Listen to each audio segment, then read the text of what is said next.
Project Hail Mary is one of the most hyped sci-fi books of last year. It's written by the same author who wrote The Martian, one of the most popular sci-fi books ever, who was also turned into a very popular movie. And Weir had another book after The Martian called Artemis, who I've heard was not that good. But Project Hail Mary, it's regarded as one of the best sci-fi books in recent times, and I must agree, it was excellent. This book is hard science fiction and half a comedic duo between our main character and his alien friend. As the story goes, our main character wakes up alone, the sole survivor on a spaceship, on a mission to save Earth, but he doesn't know this yet. Suddenly, on Earth, this main character notices that the sun is dimming. Further exploration finds out that the sun is dimming because a microorganism is eating the sun. Because these small creatures, these microorganisms that we can't actually fully explain, these alien little creatures that we have found to be eating the sun, are causing the sun to be dimming and global temperatures to plummet. We have, I think, around 10 years in this story before the Earth is a barren landscape that cannot support life. So here comes the ingenuity of the humans. It's a nice story about humanity actually putting its differences aside and working together for a common goal, and that goal is to survive. Humanity freaks out, understandably, and tries to find a solution for this problem.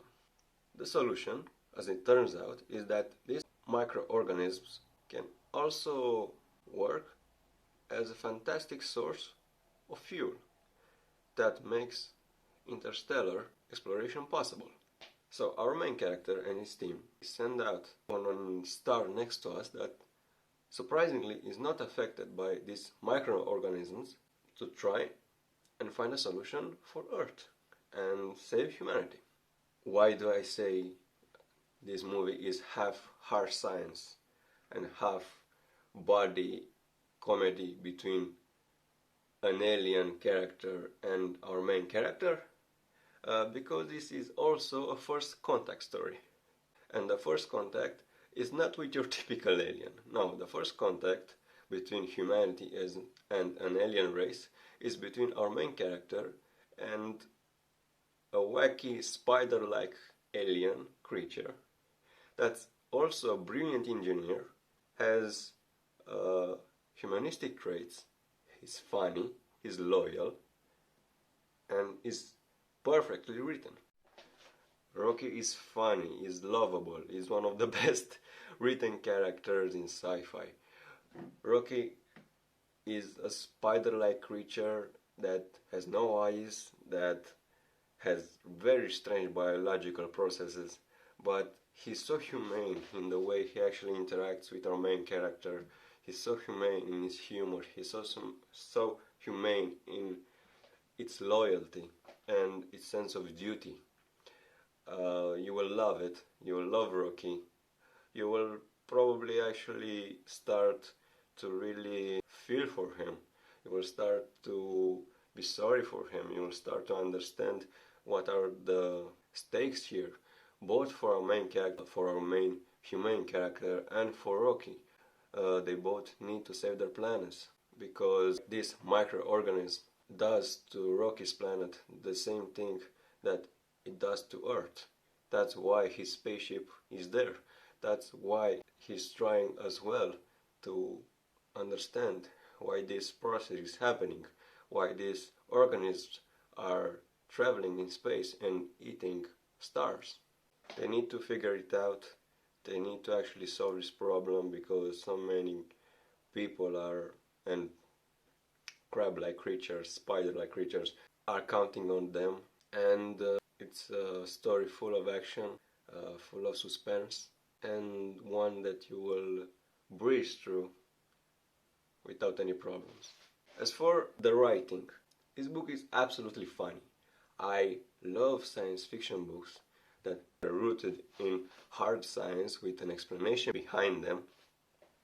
I love science fiction that it's not without explanation, without in a reasonable bounds of physics and how we actually understand them. And I, most of all, love science fiction books that have a comedic twist on them, that actually bring out a bit of humanity from the characters. And Weir has a writing style that's very simple, descriptive, and he writes humane characters that you can relate to. It's a reason why this science fiction book is so highly regarded and why it's so high rated on Goodreads. I must say it was one of my favorite books to read in the last 2 years. Its conclusion is very appropriate. I actually grew attached to these characters more than I was expecting to when I first started this book.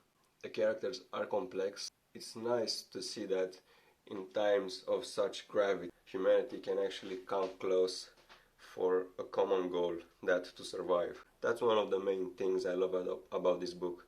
It's not a dystopian sci-fi. It's a realistic sci-fi, although a funny one, a very funny one, with characters that you will absolutely love, even though they are mostly just two. And the hope that maybe up there we are not alone, and the creatures that are out there maybe resemble us. Maybe not on the appearance, but more on the other characters that bring us together and make us human. I loved it, I recommend it, and I really wish you will also try it. Thanks!